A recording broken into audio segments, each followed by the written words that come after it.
Hello dear students, कैसे हो आप लोग। आपके एग्जाम्स शुरू हो चुके हैं और आप हर पेपर को बहुत अच्छे से कर रहे होंगे। आइए देख लेते हैं कि मैथ्स के लिए जब आप CUET की तैयारी मैथ्स सब्जेक्ट के लिए कर रहे होंगे तो आपको टर्म 1 और टर्म 2 के कौन कौन से ऐसे टॉपिक्स को भी पढ़ना पड़ेगा जो आपने CBSE या स्टेट बोर्ड्स के लिए नहीं पढ़े थे। तो मैं चैप्टर बाय चैप्टर चलूंगा, बढ़ूंगा और आपको बताता चलूंगा कि कौन कौन से टॉपिक आपको करने जरूरी हैं। सबसे पहला चैप्टर है रिलेशंस एंड फंक्शंस। आपने रिलेशन तो पूरा करा था, लेकिन फंक्शंस के अंदर आपने सिर्फ टाइप सीखी थी। लेकिन इस बार आपको करना पड़ेगा इनवर्टेबल फंक्शन, यानी किसी भी फंक्शन का इनवर्स कैसे निकाला जाए।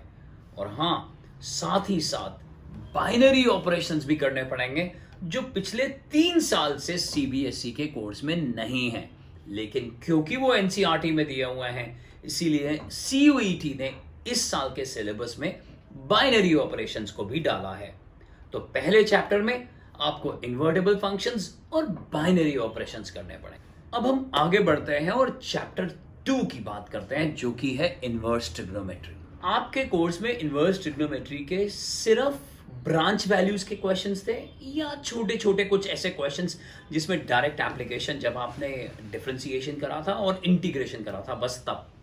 लेकिन आपको CUET के लिए सारी की सारी प्रॉपर्टीज को पढ़ना पड़ेगा, समझना पड़ेगा, हर तरह के क्वेश्चंस को देखना पड़ेगा। जी हाँ, साथ ही साथ सॉल्विंग द इक्वेशंस के कुछ डायरेक्ट क्वेश्चंस भी करने पड़ेंगे। तो CUET ने इसको इन पहले 2 चैप्टर्स को यूनिट 1 बोला है।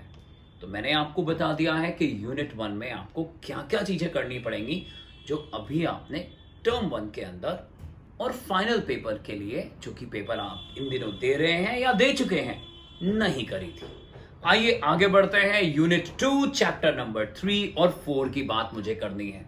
यहां यूनिट 2 में चैप्टर 3 यानी मैट्रिसेस और चैप्टर 4 यानी डिटर्मिनेंट। आपने जब इनकी तैयारी करी होगी तो आपको पता है कि डिटर्मिनेंट में भी मैट्रिसेस तो आता ही है। तो मैट्रिक्स चैप्टर के अंदर आपको रो कॉलम एलिमेंट्री ऑपरेशंस करने हैं। डिटर्मिनेंट चैप्टर में आपको प्रॉपर्टीज ऑफ द डिटर्मिनेंट करनी है। और साथ ही साथ चैप्टर 4 डिटर्मिनेंट के अंदर आपको सॉल्विंग द इक्वेशंस के समय आपको CBSE के पेपर्स के लिए सिर्फ कंसिस्टेंसी करनी थी, वो भी विद यूनिक सॉल्यूशन। लेकिन अब आपको इनकंसिस्टेंसी और स्पेशल केसेस भी करने पड़े। तो यूनिट 2 में जो चीजें ऐड हुई हैं, चैप्टर 3 के अंदर ऐड हुआ है row column elementary operations for finding the inverse. Chapter 4 में ऐड हुआ है consistency and inconsistency along with special cases, और साथ ही साथ प्रॉपर्टीज ऑफ डिटर्मिनेंट। यूनिट 2 यानी अलजेब्रा को खत्म करने के बाद अब हम बढ़ते हैं यूनिट 3 की तरफ। सबसे बड़ी यूनिट, क्योंकि इसकी हेडिंग है कैलकुलस। और आप समझ गए कैलकुलस में सब कुछ आ जाएगा, derivative, application of derivative, indefinite integration, definite integration, AOI और साथ ही साथ डिफरेंशियल इक्वेशन। सो अपने आप में एक बिग फैट यूनिट है ये कैलकुलस। क्या क्या चीजें आपको करनी पड़ेंगी जो आपने CBSE में नहीं करी थी। सबसे पहले आखिरी एक्सरसाइज जो है, मिसलिनियस से पहले जो आखिरी एक्सरसाइज है, रोल्स थ्योरम और LMV theorem, Lagrange mean value theorem और रोल्स थ्योरम को आपको डेरिवेटिव्स के अंदर करना पड़ेगा, यानी डिफरेंशिएबिलिटी के अंदर करना पड़ेगा। अब हम आगे बढ़ते हैं AOD की तरफ, यानी एप्लीकेशन ऑफ डेरिवेटिव की तरफ। आपने last year rate of change और अप्रॉक्सीमेशन, ये 2 छोटे छोटे टॉपिक्स नहीं करे थे, लेकिन CUET ने कहा है कि इन दोनों टॉपिक्स में से भी हम कुछ भी पूछ सकते हैं।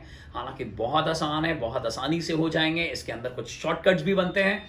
लगातार हमारे साथ बने रहिएगा, हम वो शॉर्टकट्स भी आपको बताने वाले हैं। और हाँ, CUET ने बोला है कि हम इन दोनों सब टॉपिक से भी कुछ भी पूछ सकते हैं। आगे बढ़ते हैं। बुक 1 खत्म हो चुकी है यहां, लेकिन यूनिट 3 अभी चल रहा है, क्योंकि हम लोग शुरू करने वाले हैं अब बुक 2 का पहला टॉपिक, यानी इनडेफिनेट इंटीग्रेशन। अब हम यहां यूनिट 3 के अंदर इनडेफिनेट इंटीग्रेशन की बात करेंगे, जहां पर कुछ टाइप्स हटा दी गई थी, लीनियर इनटू रूट क्वाड्रेटिक जैसी टाइप्स, या न्यूमरेटर में under root of ax² + bx + c dx इनके इंटीग्रेशंस, या special integrations of the type in the numerator under root of a square plus x square, ये कुछ चीजें सीबीएसई ने remove कर दी थी। लेकिन आप समझ गए, आपको सीयूईटी में इनडेफिनेट इंटीग्रेशन के सारे क्वेश्चन, सारे टाइप्स के क्वेश्चंस और ट्रिक क्वेश्चंस जरूर करने हैं। डेफिनेट में कोई चेंज नहीं है, ऑलरेडी आप डेफिनेट पूरी तरह से कर रहे हैं। आगे बढ़ते हैं अगले चैप्टर की तरफ, एओआई। जी हां, एप्लीकेशन ऑफ इंटीग्रेशन में अब आपको सर्कल्स, पैराबोला, इलिप्स, इनके मिक्स क्वेश्चंस भी आ सकते हैं। लेकिन हाँ, अभी भी सिर्फ स्टैंडर्ड फॉर्म्स ही पूछी जाएंगी, जो कि एक अच्छी न्यूज है। और सीयूईटी ने क्लियरली बोला है कि हम सिर्फ उन्हीं क्वेश्चंस को देंगे एरिया फाइंड करने के लिए जो इजीली आइडेंटिबल होंगे, यानी जो विजिबल होंगे और आप उन्हें अपनी स्किल्स के थ्रू फाइंड कर सको। लास्ट में आती है डिफरेंशियल इक्वेशन, और डिफरेंशियल इक्वेशन में सीबीएसई ने कहा है कि हम आपसे डायरेक्ट क्वेश्चन ही पूछेंगे, लेकिन सीयूईटी ने कहा है कि हम फर्स्ट ऑर्डर डिफरेंशियल इक्वेशन में इंडिपेंडेंट और डिपेंडेंट वेरिएबल्स को चेंज कर कर भी क्वेश्चन दे सकते हैं, और साथ ही साथ होमोजीनियस डिफरेंशियल इक्वेशन में रिड्यूसिबल टू होमोजीनियस भी दिया जा सकता है। तो यहां खत्म हो जाता है यूनिट 3। आइए यूनिट 4 पर आगे बढ़ते हैं। बच्चों, अब हम आते हैं यूनिट 4 पर, और ये यूनिट 4 जो है वो वेक्टर और 3D को इंक्लूड करते हुए है। Chapter vectors, direct question CBSE में कहे गए थे कि पूछे जाएंगे, और इसी तरह के क्वेश्चंस को आपने प्रैक्टिस करा था। क्योंकि पेपर सीबीएसई का सब्जेक्टिव था, इसीलिए आपने लिख लिख कर बहुत प्रैक्टिस करी होगी। बट सीयूईटी में पूछे जाएंगे एमसीक्यूज या केस बेस्ड क्वेश्चंस। बच्चों, वेक्टर्स में स्केलर ट्रिपल प्रोडक्ट, इसको भी ऐड कर दिया गया है एंट्रेंस एग्जाम के लिए। मुश्किल नहीं है, कुछ भी डाउट हो, कुछ भी प्रॉब्लम हो, आप कमेंट बॉक्स में कमेंट जरूर कर दीजिएगा, तो हम आप तक पहुंचा देंगे सारी इंफॉर्मेशन।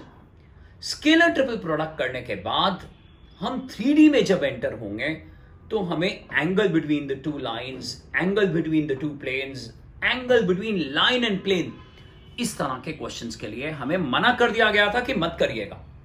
हालांकि इस पर बेस्ड कुछ और क्वेश्चंस आते हैं जिसको आपने जरूर प्रिपेयर करा होगा, बट अब इनके डायरेक्ट क्वेश्चंस भी पूछे जा सकते हैं, और एग्जाम्पलर में इस तरह के बहुत स्पेशल क्वेश्चंस हैं, उनको बहुत ध्यान से करिएगा।